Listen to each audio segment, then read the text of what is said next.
Buenas tardes. ¿Quién como Dios? Nadie como Dios. Y después de Dios, nadie como María. Bienvenidos a tu programa Armas para Defender tu Fe. Hoy con un nuevo tema. Hoy vamos a hablar de Pedro y el papado. Bienvenidos.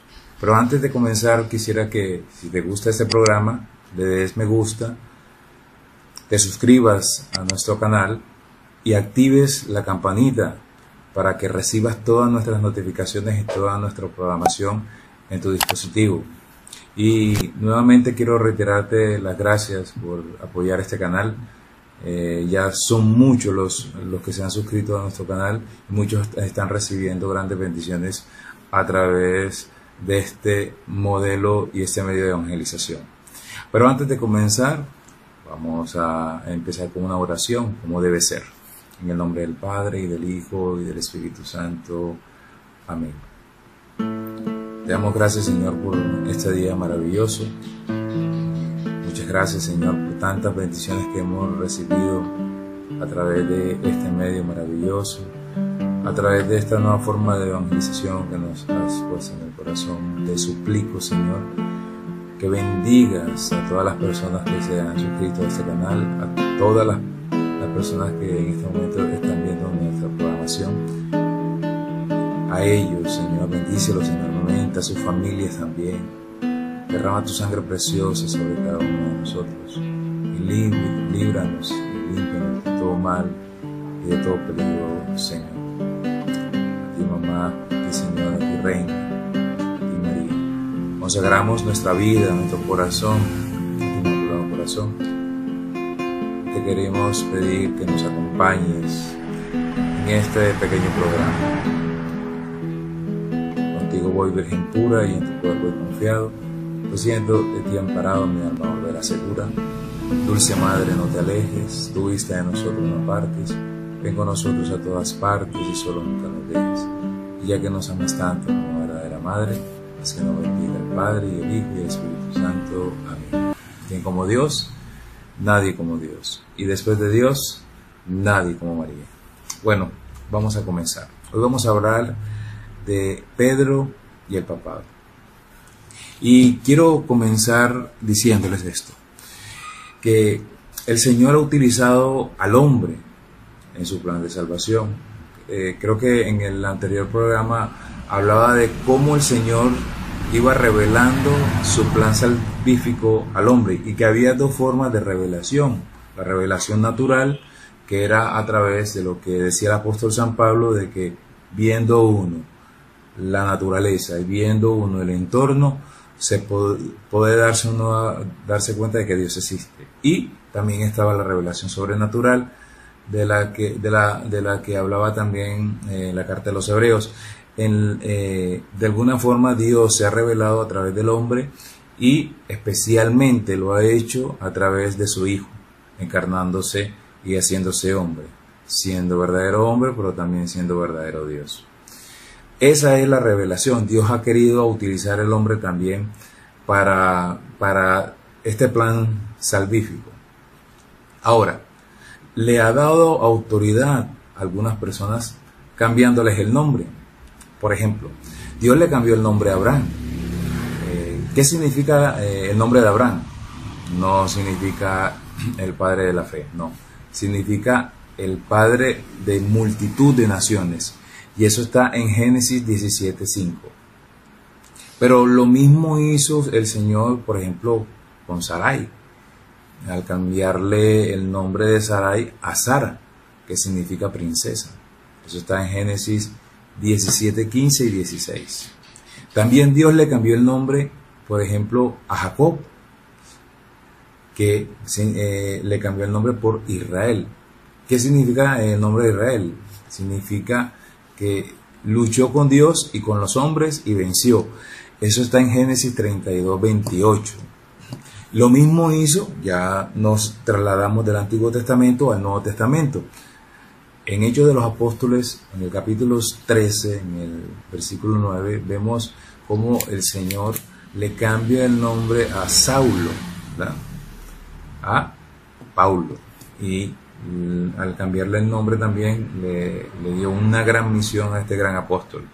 De la misma manera quiso hacer el Señor con Pedro al cambiarle el nombre. Recuerden que el nombre original, el nombre de pila es Simón, y se lo cambió por Pedro.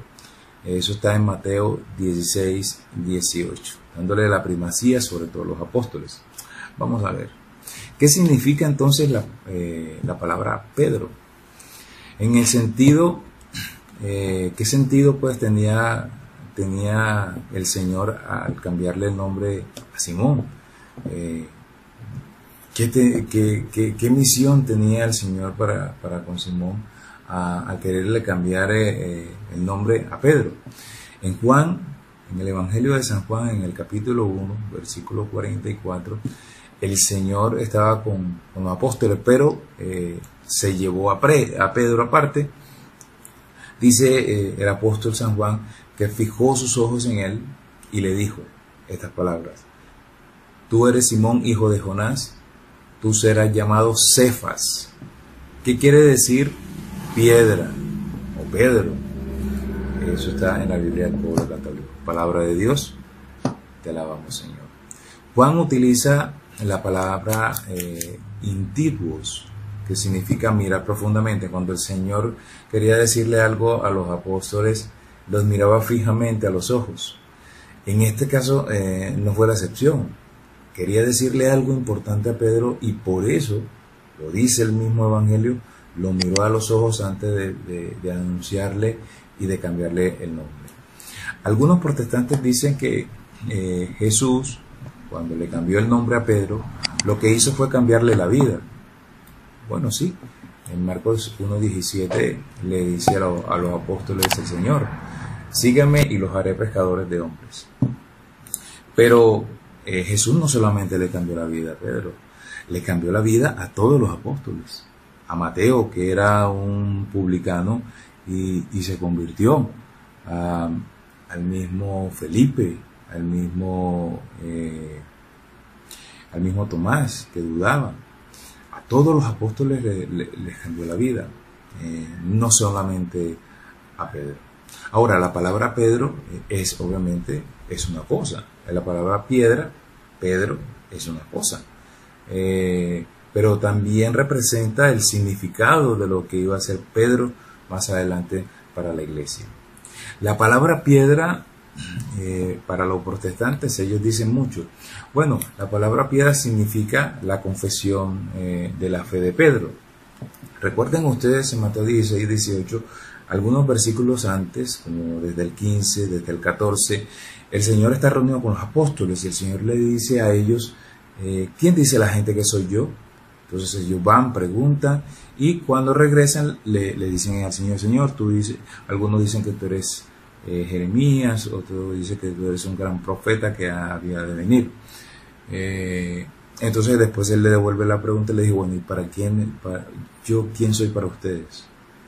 Entonces Pedro se levanta y dice: Señor, tú eres el Mesías, tú eres el Hijo de Dios. Y es cuando salen estas palabras del Señor, que le dice: bienaventurado eres Pedro, porque eso no te lo ha revelado ni la carne ni la sangre, sino mi Padre que está en el cielo. Y yo te digo a tu vez: tú eres Pedro, y sobre esta piedra edificaré mi iglesia. La palabra griega para referirse, por ejemplo, a esta piedra, cuando el Señor le dice: tú eres Pedro, y sobre esta piedra, esa palabra griega tiene un adjetivo posesivo que se llama tauté, con esa T al final, que significa la fuerza que se le estaba dando a esa cualidad demostrativa. O sea, lo que quiere decir en griego, que cuando él le dice a Pedro: sobre esta piedra, le está diciendo con esa misma fuerza, sobre esta misma piedra, o sea, sobre él mismo va a edificar su iglesia. Muy bien. Ahora, siguiendo con lo que dicen los protestantes, que Jesús lo que hizo fue cambiarle la vida a Pedro, al Pedro confesar la fe en Cristo. Recuerden ustedes el pasaje de Natanael, Juan capítulo 1, versículo del 47 al 50. Jesús vio que se acercaba a Natanael y le dijo: ahí tenéis a un israelita de verdad, en quien no hay engaño. Entonces le dice Natanael a Jesús: ¿de qué me conoces?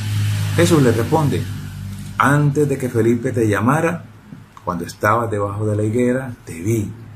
Entonces Natanael le responde: Rabí, tú eres el Hijo de Dios, tú eres el Rey de Israel. Entonces Jesús le contesta: porque te dije que te vi debajo de la higuera, ¿crees? Te aseguro que has de ver cosas mayores. Palabra del Señor. Gloria a ti, Señor Jesús. Miren este texto que es importante. Pedro hace una confesión impresionante de la fe en Cristo, cuando también le dice: ¿quién dice la gente que soy yo? ¿Quién soy yo para ustedes? Y Pedro responde: tú eres el Mesías, tú eres el Hijo de Dios. Pero aquí Natanael está diciendo lo mismo. Natanael confiesa que Jesús es el Mesías. Le dice que Él es el Hijo de Dios, que es el Rey de Israel.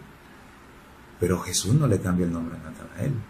Jesús no le dice: Natanael, bienaventurado eres Natanael, y de ahora te vas a llamar no sé qué. No. Sino que simplemente le dice: porque te dije que te vi debajo de la higuera, ¿crees?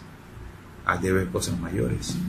Entonces, Jesús por eso no le cambió el nombre, porque quizás no tenía un plan, no tenía una misión específica, importante, trascendental para la iglesia. Entonces, en cambio para Pedro sí. Entonces miren la importancia del cambio del nombre. El segundo argumento. Los protestantes dicen y argumentan que Jesús es la piedra. Cuando en Mateo 16, 18, cuando Jesús le dice a Pedro: tú eres Pedro, y sobre esta piedra, cuando hablan de esta piedra, sobre esta piedra, no se están refiriendo, dicen los protestantes, a Pedro, sino que se está refiriendo a él mismo. O sea, como decir Jesús, decirle a Pedro: tú eres Pedro, y sobre mí, bueno, en primera persona, edificaré mi iglesia. ¿Dónde está la confusión? Para ellos la palabra Pedro y la palabra piedra significan cosas diferentes, o tienen significados completamente distintos. ¿Por qué? Porque ellos traducen ese texto, tú eres Pedro y sobre esta piedra edificaré mi iglesia, lo traducen al griego, diciendo de esta forma: Mateo 16, 18. Estoy quedando en ese texto porque este es el que estamos tratando de explicar apologéticamente. En griego, los protestantes dicen, este texto dice así: tú eres Petros, y sobre esta Petra edificaré mi iglesia. Ojo, tú eres Petros, estoy hablando de la traducción que hacen los protestantes de ese texto al griego. Tú eres Petros, y sobre esta Petras edificaré mi iglesia. Entonces, en griego, Petro significa piedra pequeña, en masculino, y Petra significa roca, y es en femenino. Entonces, quedaría más o menos así, de la traducción que hacen los protestantes del griego al español: tú eres una piedrita, y sobre esta roca edificaré mi iglesia. Argumentando con esto de que cuando Jesús se refiere a esta piedra, no se está refiriendo a Pedro, sino que se está refiriendo a Jesús. Eso es un error. En primera instancia te voy a explicar por qué. Porque el texto que aparece de Mateo 16, 18 está en el Evangelio de San Mateo. Y resulta que el Evangelio de San Mateo no fue escrito en griego. Eso es importante que lo sepas. Recuerda, el evangelista San Mateo escribió el Evangelio no en griego, sino en arameo. Es importante esto. Y te puedo dar un texto disidente para esto. En Mateo 27:46, ¿te acuerdas cuando Jesús estaba en la cruz? Y estando en la cruz él dice: Elí, Elí, lama sabactami. Eso no es griego. Eso es arameo y significa: Dios mío, ¿por qué me has abandonado? Ahora, históricamente podemos comprobar que el Evangelio de San Mateo fue escrito originalmente en arameo. Hay una prueba contundente. El obispo Papías, San Papías, que obviamente fue obispo y también es padre apostólico. ¿Qué quiere decir eso? Que es descendiente de los apóstoles y también es contemporáneo con San Policarpo. San Policarpo es discípulo del apóstol San Juan. Entonces estamos hablando de una persona que conoció a los apóstoles y que aprendió de la transmisión de la doctrina y de las enseñanzas de Jesús directamente. Estamos hablando de una persona que estuvo en contacto directo con los apóstoles. San Papías fue el que nos da prueba de que el Evangelio de San Mateo no fue escrito en griego, sino que fue escrito en arameo. Ahora, en arameo, ¿qué significa la palabra o el texto de Mateo 16:18? En arameo significa: tú eres Cefas y sobre estas Cefas edificaré mi iglesia. Ya ves la diferencia. Por eso no podemos decir que esta piedra se está refiriendo a Jesús, porque simplemente haces una conversión al griego y resulta que no debe ser al griego, sino debe ser originalmente en la traducción que se hizo del mismo Evangelio de San Mateo. Entonces, hasta este punto, muchos alegan que al haber traducido este Evangelio del arameo al griego, se hubiera podido notar la diferencia, porque esto no es posible debido a que Petra, que ha traducido al griego, Petra es de género femenino, en griego obviamente, y no se podía asignar el nombre de a un hombre el nombre de una mujer. O sea, por ejemplo, hay nombres que son, por decir, se pueden utilizar para las dos. Por ejemplo, María y Mario, Juan y Juana. Entonces, al cambiar o al traducir del arameo al griego, no podría ponerle un nombre a un hombre de mujer. Es como tratar de que a un hombre se le pudiera llamar María. No, hombre, si yo quiero hacer esa similitud, pero es hombre, pues ya no le coloco María, sino Mario, ¿verdad? Porque es masculino y se oye más masculino. Y entonces lo mismo pasó con el nombre de Pedro. Al pasarlo al griego, ¿verdad? Lo que hicieron fue cambiarlo de Petra, porque originalmente en griego piedra significa Petra, pero al tratar de colocárselo a un hombre, no se veía tan masculino, sino que se escuchaba muy femenino, entonces le pusieron Petro. Es eso. Ahora, la traducción de piedra pequeña, que es lo que tratan de argumentar los protestantes, al decir que Pedro significa piedra pequeña en arameo significa Ebna, o sea que es completamente distinto. Muy bien. Ahora, en griego hay dos palabras que significan piedras pequeñas. Por ejemplo, Petra, en griego es piedra pequeña, y eso lo podemos ver en Primera de Pedro 2:8, cuando Pedro dice: piedra de tropiezo y piedra de escándalo para los que tropiezan en la palabra de la buena nueva. Y también está en Romanos 9:32. Y cuando dice San Pablo: ¿y por qué causa? Porque no la buscaron por la fe, sino solo por las obras de la ley, y tropezaron en Jesús como piedra de escándalo. Cuando está diciéndose o refiriéndose San Pablo ahí a piedra de escándalo, está utilizando la palabra Petras. Y también hay otra palabra que se llama litos, y la podemos ver en Primera de Pedro, capítulo 2, versículo 4, donde Pedro dice: al cual arrimándonos como a piedra viva, que es desechada sí de los hombres, pero escogida por Dios. Ese piedra viva es litos. Está en Juan 8:7 también, y ella está en Juan 8:59, donde dice el apóstol San Juan. Entonces tomaron piedras para tirárselas, pero eso se les ocultó y se les salió del templo. Eso fue cuando a Jesús lo querían apedrear. El mismo San Juan utiliza la palabra litos, que también significa piedra pequeña. No está utilizando la palabra Petros. Muy bien. Ahora, si Pedro no era la piedra, ¿por qué Pablo sigue llamándolo así? Es interrogante, es supremamente importante. Cefas lo llamó el apóstol San Pablo en varias ocasiones. Por ejemplo, en 1 Corintios 1:12, San Pablo le dice: me refiero a que cada uno de vosotros dice: yo soy de Pablo, yo soy de Apolo, yo soy de Cefas, o yo soy de Cristo. Ahí lo está diciendo el mismo San Pablo.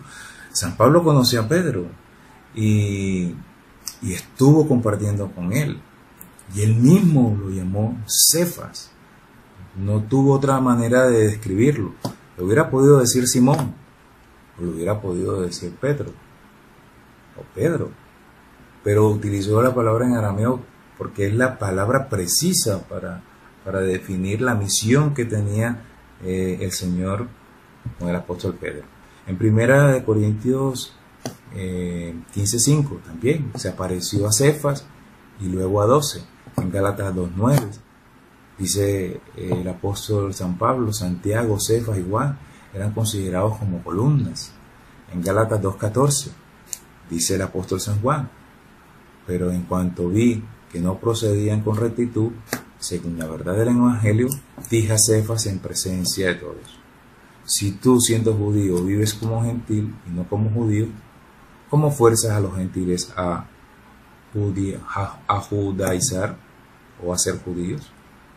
Entonces, mire qué importante es esto, porque el mismo San Pablo, que fue columna y fue llamado por el Señor para ser apóstol también, tenía el concepto y tenía claro el papel de Pedro dentro de los apóstoles primero, y también como lo que el Señor tenía preparado para Pedro también como cabeza de la iglesia. Los protestantes dicen que Jesús es la misma piedra angular, por lo tanto Pedro no puede ser la piedra. Eso dicen los protestantes. Pero hay que tener algo en cuenta, porque está bien, Jesús es la piedra angular. Eso no lo podemos desconocer, porque lo dice el mismo apóstol San Pablo, lo mismo lo dice el mismo apóstol San Pedro, y también lo dice el mismo Jesús.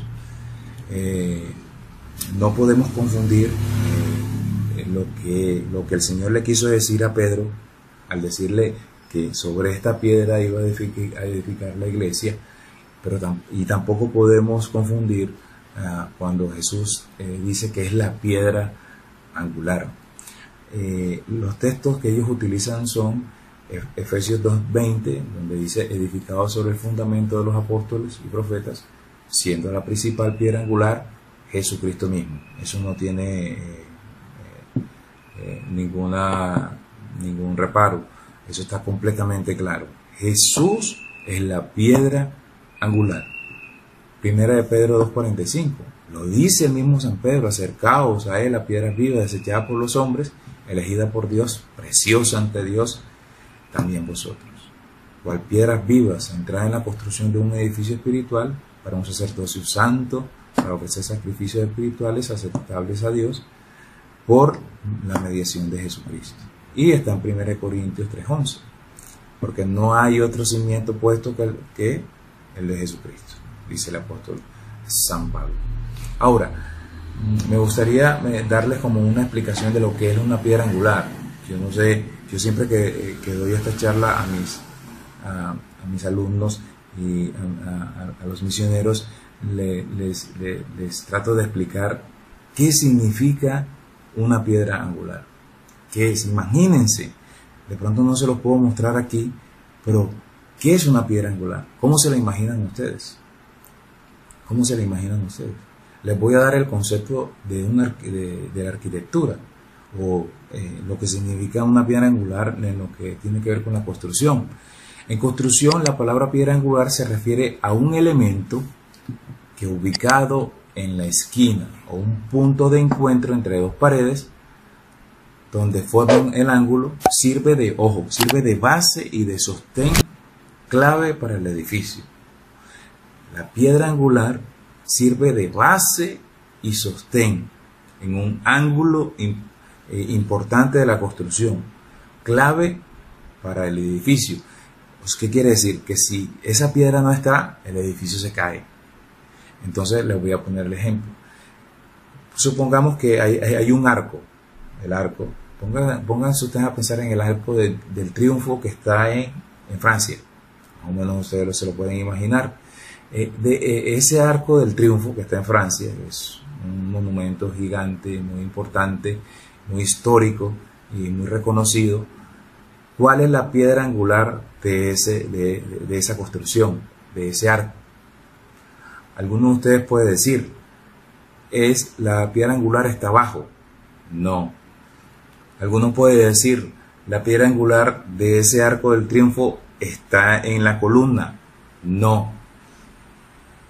La piedra angular del arco del triunfo está en todo el centro del arco, en la parte de arriba. Esa es la piedra angular. Si tú quitas esa piedra de ese arco, todo el arco se viene abajo. ¿Ya ves qué significa entonces una piedra angular? Cuando Jesús se dice que es la piedra angular, está diciendo que Él es la piedra fundamental de todo el edificio, que si esa piedra no está, ese edificio se viene abajo. Eso es lo que significa piedra angular. Ahora, ¿qué significa piedra? ¿Dónde está entonces Pedro aquí?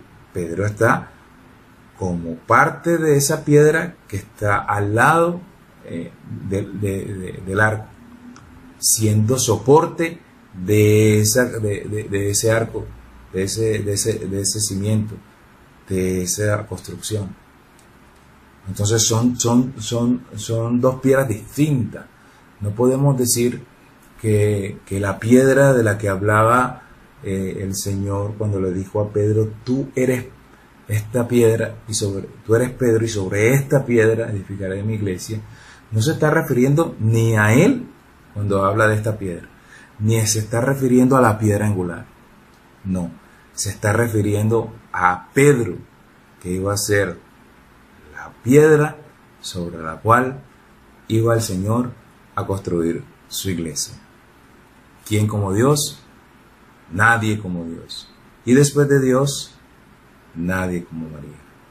Vamos a darle gracias al Señor por esta tarde, por esta pequeña enseñanza que el Señor nos ha regalado. Y le pedimos al Señor que siga abriendo nuestro corazón, nuestra inteligencia, para amarlo como quiere Él, con todo nuestro corazón, con toda nuestra mente e inteligencia, con todas nuestras fuerzas. Que el Señor nos bendiga, en el nombre del Padre, y del Hijo, y del Espíritu Santo. Amén.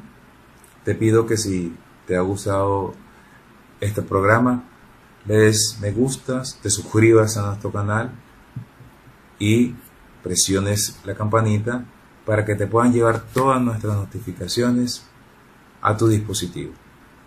Que el Señor te bendiga y la Virgen te guarde. Amén.